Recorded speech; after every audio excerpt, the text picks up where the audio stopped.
Hello, everyone. This is Kristen, your leadership enthusiast, and I am so excited that you all are joining us again on Wednesday, Lead the Way Wednesday. And I have an amazing guest with me today. Um, I've been watching her for a while. We talked. She has encouraged me and uplifted me.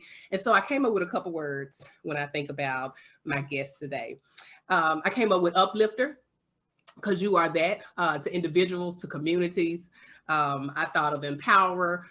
Absolutely have to use the word strategist because your whole movement, I'll call it, has been a strategy. Like, and I've heard your story and I hope you get to share it today, but it has been an entire strategy that could be a blueprint, for a lot of people to be able to be successful. So I put partner because you are always, using your collective resources and partnering with people to, again, uplift and to empower. See how I keep going back to those same words? I like it. I like it. They just all flow together.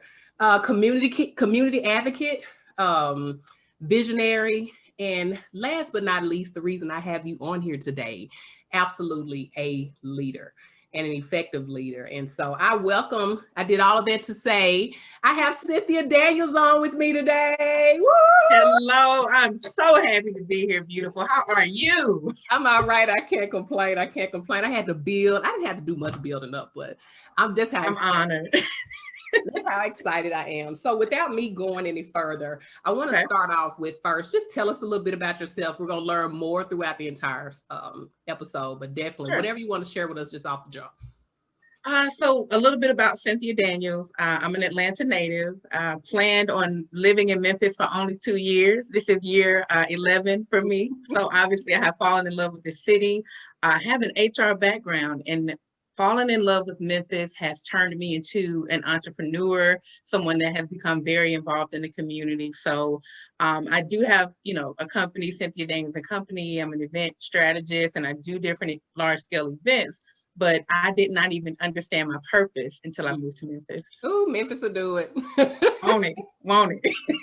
Memphis will do it. So we're going to definitely want to hear more about Cynthia Daniels' company. Okay. And we definitely want to hear about that transition. I heard from HR background representative, working for somebody else to transitioning into being an entrepreneur. And that's one of the main reasons I want to bring you on, because you have definitely, like I said earlier, become somewhat of a blueprint for individuals who are either wanting to make that transition or just aspire to be an entrepreneur. So one of my next questions I always like to ask at the top is one word. If you had to say what leadership is, what is it to you? One word? Okay. Take your time. Take your time. I'm trying to put a phrase into one word. Let's see. I'll just say example. Like example to me just keeps sticking in my mind. Okay. Why example? Anything rings? Just because you're setting the tone for your team, you're setting the tone for people at events. I mean, in any particular facet, as a leader, you're setting the example as to how things should go. And there's so many types of leaders, but I find that if you just treat people the way they need to be treated, show them, lead them, show them the example, that's just what keeps coming to mind. And that's perfect. That's perfect. Okay. There are no wrong answers. Good. I thought I was getting a grade at the end. It wasn't a quiz. You made an A if it was. But you absolutely are right about being the example. Your team, be it in a community, be it your home, because I always want to make sure I stress leadership isn't just, in a formal setting, but even in our homes with our significant others, we want to make sure that we are being the example so that our team or those who are being influenced by us look to that to, maybe integrate some of those quality traits that you have into the way they lead as well, because they're leading ultimately as well. So very good answer. Very good answer. So share a little bit about your journey of entrepreneurship. I wanted to start there because it really is, and I'm not going to tell any of it, but I will say your story to me is very powerful and very encouraging for the person who does the I wish I could, or what about, or I'm scared, the perfect story. So please share. please. Wow. Okay, I'm gonna try to give you the short, long Yeah, version. yeah. And I'll tell anybody that's watching, I never desired to be an entrepreneur. In college, I had no clue what I wanted to be. When I graduated, got 2 degrees, and still didn't quite know what I wanted to do. I knew I enjoyed working with people. And so HR personnel was kind of a new buzzword at the time. We're talking early 2000s for my millennials that are watching, right? Before you were probably here. Right. But I just kind of found my passion again at the age of 37. So let me just kind of plant that seed. There's never a wrong time to start your business. But again, moving to a new city, not only I knew one person. So when you really don't know anybody, you have to find a way to socialize, right? But I and listen, I did Bill Street. I did classic hits, classic soul. I was living in Whitehaven when I first moved here, but I knew that I wanted to meet like-minded people. So the first thing I did, I started, kind of networking, going to different professional events. Went to the Whitehaven Library, got a book on how to network because I was really bad at it at first. I can't believe it, but you know, I'm telling you, because walking up to strangers and literally you have nothing to say, nothing to offer except, well, I'm not from here. Tell me about Memphis. But that conversation I felt was very surface, and I wanted to really get to know people's story, kind of help them understand who I was. So really the first 2-3 years in Memphis, it was going to networking events. The Memphis Flyer became my roadmap, and I would just go to events and being brave enough to go somewhere by yourself. I think a lot of people, and I'm an introvert. If you guys don't know this about me, I'm very introverted. So you have to be brave enough to know if you don't do anything, God can't meet you the other halfway. You have to take that leap. All right. So fast forward, I am networking, meeting all these great people, but not really meeting people that look like me. So I'm thinking, where do I get to find those individuals? And on LinkedIn, inboxing every brown female. And again, this is 2011. Okay. So I'm really taking a chance and just inboxing women on LinkedIn that, well, you know what, she has on the blazer, she got the pearls, she got it going on. Let me just see, who she is. She has this title working at a great company. I want to get to know who she is. So I inboxed a lot of people. The one person that responded was Lori Spicer at the time. Now she's Lori Spicer Robertson. So Lori invited me to brunch. And again, all I knew was Whitehaven community. Right. She invited me to Majestic Grill. I go to Majestic Grill and I'm like, so Memphis has a downtown? Right. Whole life change. So I do that, have a great conversation with her, and she introduces me to Memphis Urban League Young Professionals. And so really in that organization, it got me even more out of my comfort zone. I knew how to network with people, but I was, again, seeing business-minded professional people that were doing great things in the city of Memphis. And I just kind of found my place. I started joining different committees because I had nothing else to do. I'm working in HR in the daytime, and the volunteering just kind of became my outlet. Yeah. And one thing I didn't share with you, is I'm trying to, make this a short, long story. I absolutely hated my job. So I'm working in HR, but I ended up working in a distribution center. Okay. Okay. So I'm going from a nonprofit in Atlanta, working, with the who's who, and we're doing conflict resolution, we're doing employment engagement, we're doing retreats, and then I'm now in a distribution center. I'm getting calls at 3-4 in the morning. Hey, so and so got the fight, and so got the box cut up. So I really dive into the volunteering because that was kind of my sanity, right? So people are probably thinking, well, I don't have time to volunteer, give my time away. But for me, it was very therapeutic and allowed me to, connect with other people outside of my job. So I obviously want to share with people, don't be afraid to volunteer. Like, you're never too good to give your time away to people. Some of my best experiences in life and relationships and networking and opportunities came because I was willing to volunteer, you know, and then the whole aspect of obviously you're helping somebody else, you know, that's the important piece as well. But Absolutely, absolutely. And I will say this too with volunteering, you get so much more freedom to do things in a volunteer capacity than trying to get hired in a similar role in somebody's company. expectations change. There you go. So with that being said, that's a perfect segue to me being on all of the committees and all of the events we're doing and the fundraisers. Well, everybody's too busy, you know, and I'm the person, well, you know, I've never done an event. I love to, you know, chair this. I'd love to connect with this person.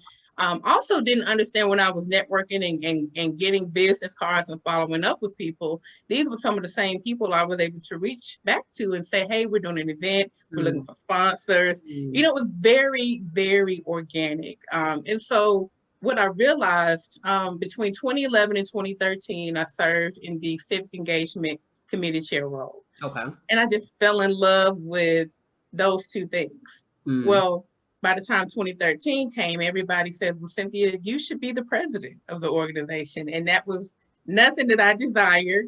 But I said, you know what, if that's what everybody wants, obviously my passion is there, I would do it. I had the opportunity as the president to go to my first national conference. This is when it got real. I'm in the room with President Barack Obama. Now I'm in the back. I am in the back, but I'm in the room. Though. I'm in the room. I've never been in the room. Hello, somebody. So this is in New Orleans, and to be in that room. And so it's one thing to meet leaders in the city of Memphis, but now you're meeting presidents of other young professional chapters all over the country. And the bug hit me. And I also thought, well, if all of these Black young professionals can come to New Orleans and into the national conference and part of this movement, why don't we have like a national or local Black conference in Memphis? So again, I'm very much a spiritual person. Decided as soon as I got back to New Orleans, I told my board, hey, we're gonna do a conference. Right. And they're looking at me like, girl, what? We're doing a conference. Never planned one. I had some fundraising experience, but it was more for the, you know, the galas and the black tie things, but I knew it needed to happen. So fast forward, planned this conference with my board. There was some resistance. One other thing I tell people, sometimes only you see the vision. Everybody was not on board. Some of them wanted me to fail. So they could say, see, Cynthia, that's why we need to keep doing what we're doing. But I saw something bigger. Right. What happened that weekend, and this is where the entrepreneurship journey starts. In 2013, this was August, we had 200 young professionals to come to the actual conference, 11 professionals from other chapters. So 11 other cities were there, and that's because I simply invited them. Wow. We did an event that evening, a social event with Jamal Whitlow. He was a social and cultural chair. We did mixology. We had 400 people there. So this whole weekend, I'm the president. I am so empowered. I am amazed at the response of the community. And then Monday morning, I go back to my cubicle at my job. And I'm like, wait a minute. This can't be life. This can't be life. Is this real? Am I back? I mean, I promise you, it did not occur to me that I even had this event plan or passion. It was just, I'm just volunteering. I'm getting involved. I'm helping people. So really from 2013 to 2016, I just started doing events for fun. Again, it didn't hit me that I wanted to do it full time, but it was still just like a side hustle. You know, I've been doing it in a volunteer capacity. I understood now how to make money doing it, but it was just for fun. I cannot stress that enough. And so it became real when I launched Memphis Black Restaurant Week. That was purely a passion event to create awareness around Black restaurants. $85,000 spent, and I didn't make $1. And I said, okay, Cynthia, you have a following now from these networking events, from being part of the Urban League, but it still didn't it didn't make me say, okay, I'm going to write out a plan and I'm going to start my own company. It was just another light bulb. I mean, it's layers, people. So do not think this is the overnight thing. Again, this was 2011 up until 2017 when I started my business, right? So here's when it got real, real. because you have gotten this award, 40 under 40 Urban Elite Professionals Gala. The place to be. Yeah, the list to be on, for the record. Right. I'm so excited whenever we can get back into that space. Yes. This is when it got real. So March 2016 is when Black Restaurant Week actually happened. And I'm getting press, Essence, Black Enterprise. I'm like, great, that is so wonderful. But what was interesting was that I had so many people that were volunteering with this event. And I thought, wow, a lot of people are just waking up early Saturday mornings, helping me strategize, plan. And I remember it was a very surreal moment as I'm giving them the example, I'm laying out the blueprint, to use your words. And I just saw something, a vision. It was, so what are you going to do for these people?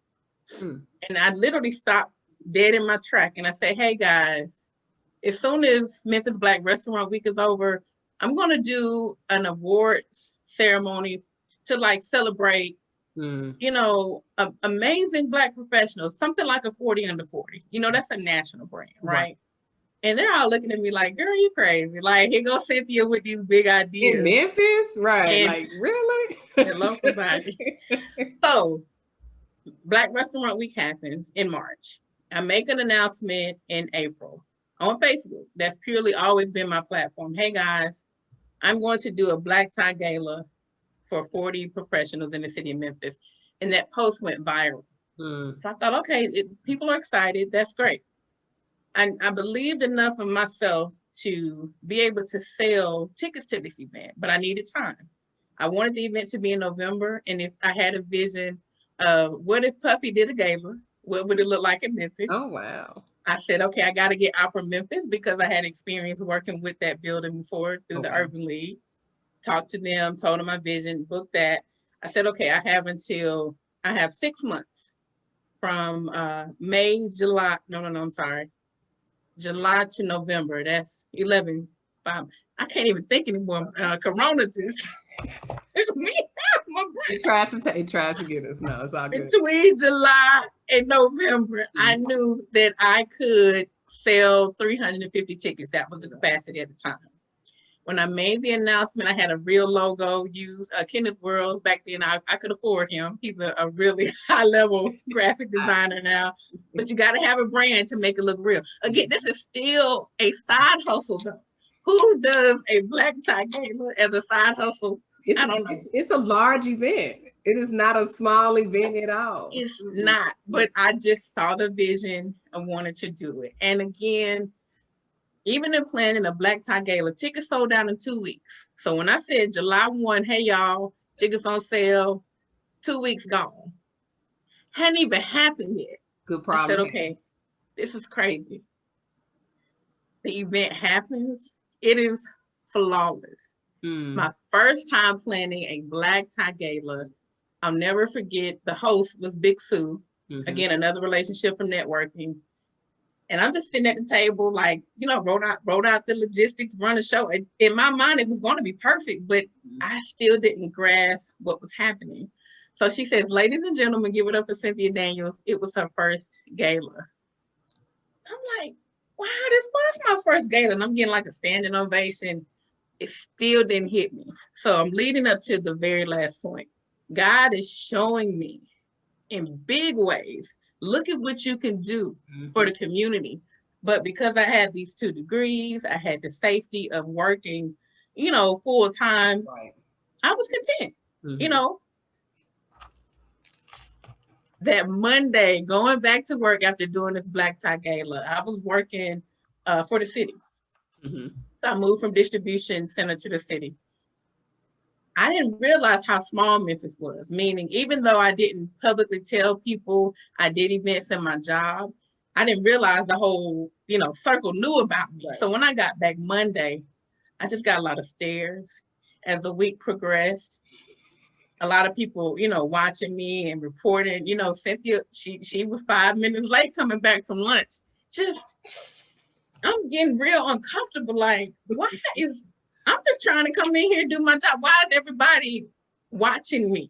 And it got to the point, my boss called me in about a week later. He says, Cynthia, I want you to sit down.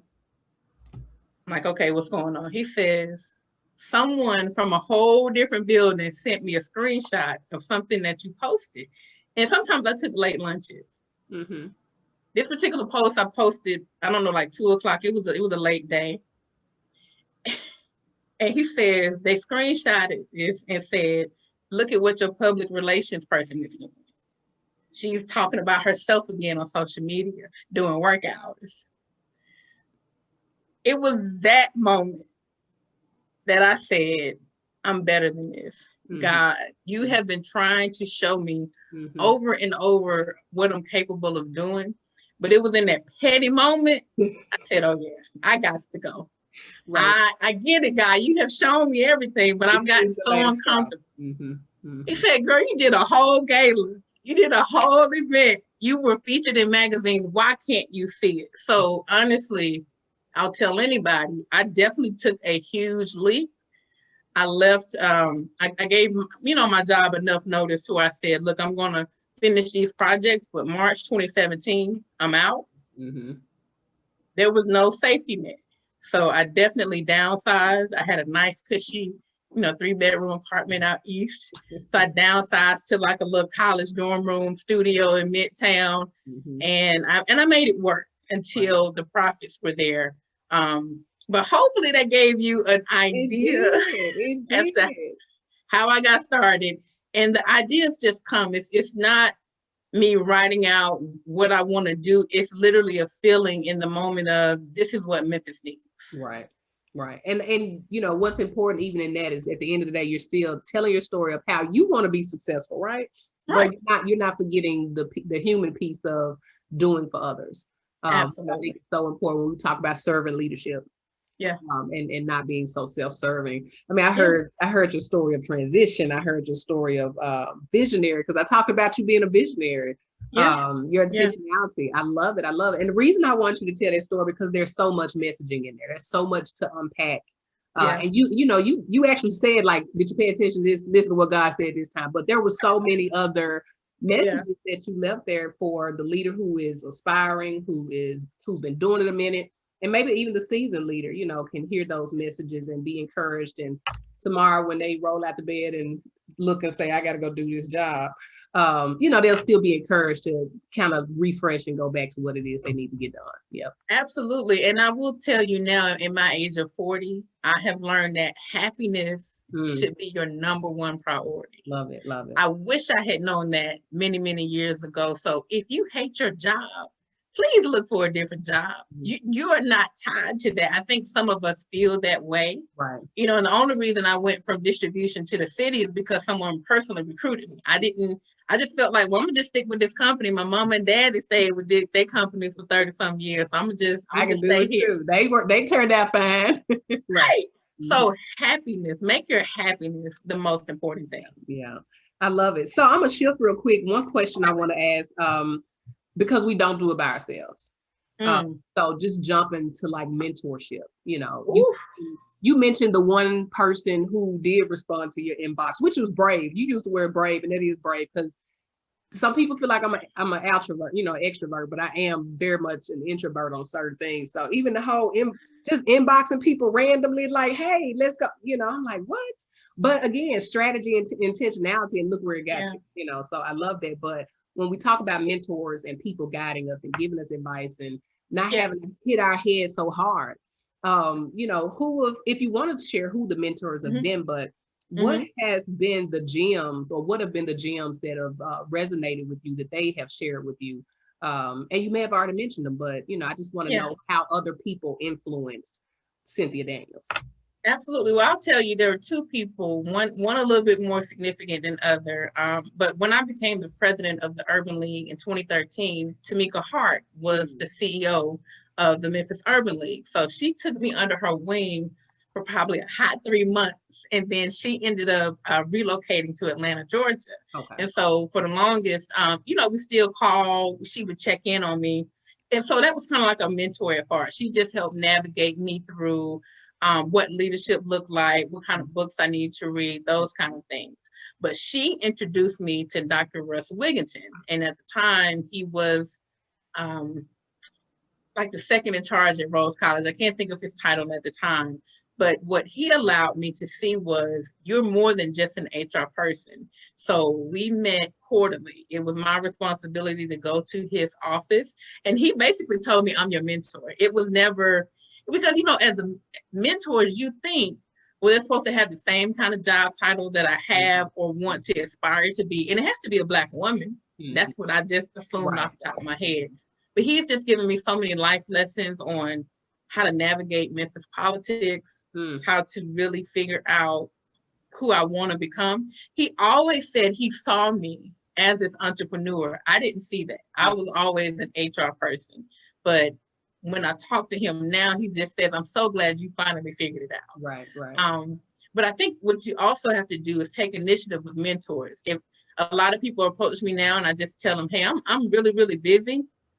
You need to let me know your availability, reach out to me.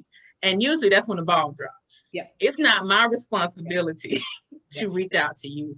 And I love that Dr. Wigginton said, just get on my calendar, talk to my, you know, my person, and we'll make it happen. So I think it's important to connect with the person. It's not about their title and what they do, but Dr. Russell Wigginton has absolutely helped me figure out who I wanted to be in this time. Awesome. Awesome. I love it. Yeah. To the mentors, I like that message. Cause again, I'm not, you know, as busy as Cynthia Daniels, but, you know, individuals will say, hey, I'd love to chat about this. Can I sit down with you? And I'm like, yeah, you can. Here's my number. Let's do this. And so I definitely believe if you want it, you got to be hungry enough for it. Even if Cynthia or Kristen doesn't answer the phone the first time or doesn't get back to the email right away, reach back out, you know, because if you really want it, you know, you're going to get it. If you really want it, you'll keep going after it. Yeah. Absolutely. And I'll tell you, for your millennial audience, obviously my 2020 and 2021 is a lot more chill. And I had a young lady wrote a really lengthy inbox on Facebook, which is fine because you don't know me personally. And she says, you know, I would love to work with you. I want you to be my mentor. And I asked her one specific question. I said, what do you need help with? How can I help develop you? Before I even said availability, because I'm also learning how to kind of weed people out. She never responded. And I said, oh, see there, Cynthia would have just been like, yes, girl, let me go ahead. So be mindful of that, making sure that it's a good match, making sure that person, you know, needs something from you. It may not be you as a good mentor. You might be able to refer them to somebody else. And regardless of how she may have received your email when you did ask her the question, you sent her on a mission at that point, and she may not even realize it. Like you did a snippet of mentoring with that email, you know, because it did. I'm sure it had to make her think, what do I really want? You know, what is it I'm really after? What am I trying to develop? And so that was a key. See, it was all for naught. It worked, you know, it worked for sure. So so that was good. I love that because mentors are so key, and they can be people you don't think are going to be that person to serve like that for you, and they turn out to be amazing resources. So here's one question. Make sure I'm in your earlier years of leadership. So we talked about the successes, right? But in your earlier years of leadership, is there anything that you would have done different other than leave your job sooner? I'm gonna move that one out the way. But you know, the one thing that you would say that that might not have been the best move, but you learn from it. And if you tell us, we won't have to make the same mistake. Let me tell you, and I can own it now in my age. And my only leadership example, honestly, is the Urban League. Okay. And I preface this with, I did not know I was an event planner in my heart. I was a perfectionist as a president. I demanded 150% from everybody on my board. I don't care where you work. I don't care if you have a family. Very insensitive to that. It was, look, I got to do the finger. You volunteered. I expect this from you because this is what I'm giving. What I learned, two things later in life, because I rubbed a lot of people the wrong way. I lost a lot of board members within the first quarter. I just felt like, you know what, whatever, good riddance. I should have been more sensitive to what their needs were. Again, I will charge it to my age and my inexperience. Meeting people where they are. Mm. If you're only good at one thing, let's focus on that one thing instead of demanding all of these additional expectations. The other thing was that I was thrown into leadership. I didn't really, again, I had a mentor much later, my first year as a president, but had I taken the time to read some books, Mm. talk to people, Mm. I just was like, it's my way or no way, Mm. like this. And again, it was that event planner deep down inside. And even I worked with an event planner when I was figuring it out full time. She showed me a lot of the ropes of, how to treat people. Right.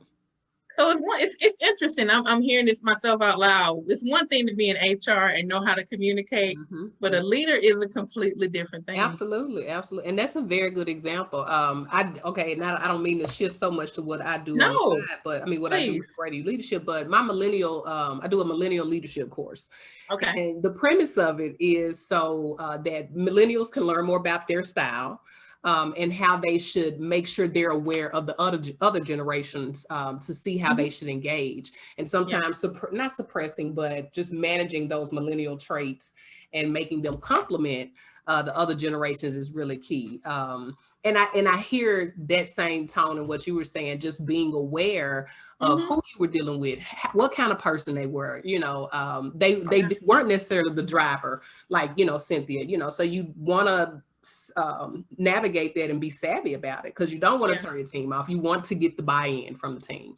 You want to be able to save everybody, but right. And I have to say this: a few of the people I've been able to have conversations with years later, and kind of apologize and just we weren't aware of it. Some of them still are just not favorites of mine, and that's okay. I've also learned that at 40. Look, millennials. It's okay for everybody not to like you. Yep. I have learned that. It's just they talked about Jesus, so they're gonna talk about you. So that's all I got to say. And something behind it. Absolutely. Hello, somebody. Absolutely. So real quick, I love change management. It's one of my favorite topics. It's inevitable. And when we talk about leadership, it can be very hard to manage. Like you said, getting people to buy in, wanting to switch. But I want to talk about how you changed a city. Oof. I did. I said it. You changed a thought pattern. You changed an acceptance. You changed many other things that I could say. But what does that look like to change at that level? I can change the pillows on my couch with no problem, right? I may question a couple times while I'm in the home center, but changing a city and a culture, how do you do that? What does that feel like? It's almost once again very surreal that this type of responsibility and things have happened with me. I'm an outsider from Atlanta, so I think my expectations of Memphis already came in. Well, why don't they have these things that are so normal in my hometown? So case in point, was doing that Black Tie Gala for 40 Black professionals. It blew people's minds. Number one, I'm saying it's black tie, and they're like, black tie in Memphis, though? Like, Like, define black tie. Right. They're like, can you put the definition in the invitation? Right. Right. And so I realized very early on that I had to let them see the vision that I had for their own city. That, yes, we do buy ball gowns. We can wear tuxedos. Right. And it's okay to celebrate us. Right. I had a lot of people saying, well, what about, you're going to do some, some Asians, some Indians, some Hispanics? No. It's okay for us to do for us. Using your focus, and you stood by it. Still by it. Memphis Black Restaurant Week. I got a lot of pushback from some of the Black restaurants I approached. They didn't want to be identified as Black. Okay. I got a lot of pushback from people that were non-minorities. Why does it have to be Black? That is so racist. But for me, if we could have a Jewish festival, an Indian festival, an Italian festival, we have to be okay with who we are. We're the majority of this city. So I always stand true to my vision, even when people don't see it. And I think the other event that, again, blew me away, it's out of necessity, the Black Bridal Expo, Kristen. Right. That one was really creative. And maybe because I don't ever have wedding on the brain because I'm single as I don't know what. But I still was like, oh wow, for real. We're doing a bridal. I loved it. I loved it. And what bothered me, it was 2017. I had 7 weddings to go to. I was like, so clearly I missed mine, but I'm here to celebrate you ladies. And I went to bridal show after bridal show after bridal show. And 2 things would happen. Number one, you walk in and you see all this marketing, these stock photos. They're all, white brides with the blonde hair, blue eyes, and, no representation. Then the vendors, I almost felt like they were not interested in working with Black brides. It's almost like, well, what's your budget? Why can't you just get to know me? What's my vision? It was almost like, you can't even afford me, sweetheart. So, I'm not for you. I just felt that. And it was so discouraging to experience those shows over and over. So for me as an event planner, I never planned a bridal show, but I knew there were vendors that did amazing work in our community, and they didn't really have a space. Number one, the fees were so astronomical. Most Black vendors couldn't even afford to be in those spaces. But I just said, why not try it? And it was very successful. I was able to do 2 of them. Again, just with the world changing. But it was something that was necessary. And so what I enjoyed were Black brides in Memphis telling me, I finally have a place for myself. And again, that was a cultural moment. No, I have one more example. Where it's okay to be Black and accepted in your own city. The other event I did to pair with that was Black Christmas Expo. Okay. Now, growing up in Atlanta, you all may or may not know about, you got Southwest Atlanta. You might know that from the hip hop song. I sound like an old lady, hip hop. So we have Greenbrier, we got all these malls. I always grew up seeing a Black Santa. Okay. That was the norm. Black dolls, Black everything in my household. So I was able to find a Black Santa and Mrs. Claus. When I tell you I had people my age saying, Cynthia, I've never seen a Black Santa. They must never went to the Southland Mall. That was the place to go when I was coming up. I guess there you go then. There you go. But I mean, still the exposure, it goes from different person to different person. Right. And so for me, being stayed true to the vision and trying to change the landscape. And I'll say one more when I think of my events. Selfishly, as in my late 30s, I don't do clubs anymore. So I know I like to dress up and have a good time. And so I said with the Elixir, I needed to create the ultimate party. What did that look like? And I didn't even know if people would buy into it. I just knew it's fly to me. Right. So the first year I did it was again at Opera Memphis, 4 rooms, 7 DJs, 2 live bands. And I was like, this is fly. And I'd never heard of before. That's what made it so like, this innovation. What is this? I felt like there is something for everybody. If you like reggae, if you like neo soul, if you like hip hop, if you want, a cigar lounge. I just felt like what I kept hearing, Kristen, well, I'm going out of town. I'm about to go party in Dallas. I'm going to DC. I'm going to Atlanta. Why can't we have something nice here that people look forward to? In the backyard. So that was important to me. And I was planning for 2,500 people in 2020 to come to this event. Okay. And just take over an entire venue, the Hilton. But again, it's all about creating what people need. Yeah. So it's back to the people. Back to the people. It is. And the same with New Year's Eve. It baffled me that why don't you there is a hotel party on every exit in Atlanta for New Year's. Why doesn't Memphis have that? And you have the really exclusive hotel downtown, but they don't cater to us. So I decided to create that experience for us. Love it, love it. And I didn't put innovative in my my adjectives, but I should have. I need to add to the list. So this has been amazing. Before we get ready to close out, because like you said, you're a busy lady. I want to keep you on target. What's something that I haven't asked or that you haven't shared? Or that you just want to reiterate if I had to walk away today so I can, jumpstart, just feeling refreshed in whatever my next step is. What is that? Okay, so a few things. You want to work on an exit strategy. If you're thinking about starting a business tomorrow, don't jump out tomorrow like I did, because I was broke. Okay, we didn't know how the bills was going to get paid. We had to downsize everything and start over. I highly recommend people to figure out what their budget is every month. What are they spending every month? What can you do to make sure you make that same amount of money before you take the leap? Gotcha. That's just a smart thing to do moving forward. Another thing I would say, I am somebody as an event planner and an entrepreneur that jumps all the time. I think it comes from me starting over in this new city, and the fear is gone. If you can come to Memphis and still be here, there's nothing I won't try. Right. So I think you have to understand that whatever you want to do, and if there's a need for it, just do it.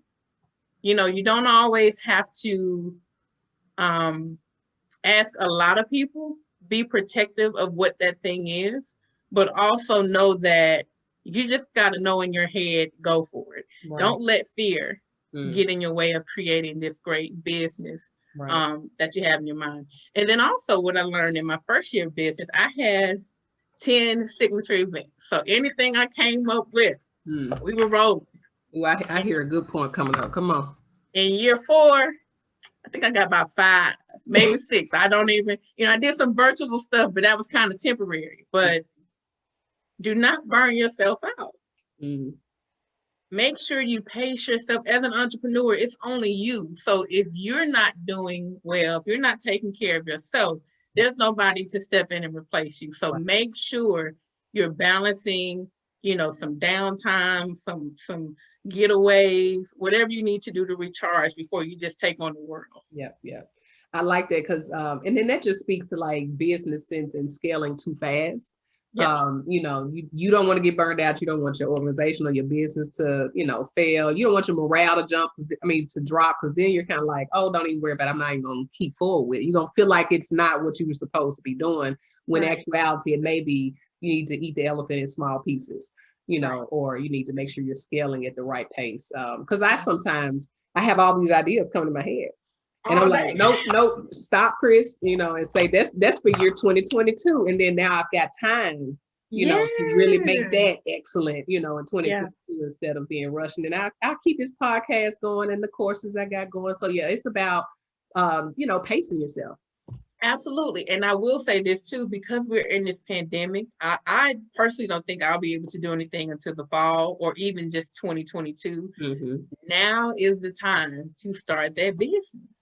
I feel like God has hit this giant pause button where, you can have your day job and be working remotely, but you have more energy now to put all that, anything, to put your all basically into your business. Take advantage of this pandemic. This is the year to do it. I love it. So this is my last question for real. What you got? What's your next vision? What's the next move? What should we be on the lookout? That's a great question. And you know what? I had a conversation with myself the end of 2020. And 2021 is about self-care. Okay. It is, because I pivoted very quickly. Basically the world shut down mid-March. So April, I created, I think you were one of the speakers, I created a series where there were daily lunch and learns, there were daily networking events after. So that was like 60 virtual events in the first month. Then I did Juneteenth Shop Black. So I'm trying to create this virtual platform. Then I do one for Black Christmas. I created one for Black Friday. Then I did something for New Year's. Even though I went through every emotion in March, I never took time to process this whole change. I didn't take care of myself. I was still on the go in the comfort of my own home. So just like everybody had time to recharge in 2020, I'm recharging in 2021.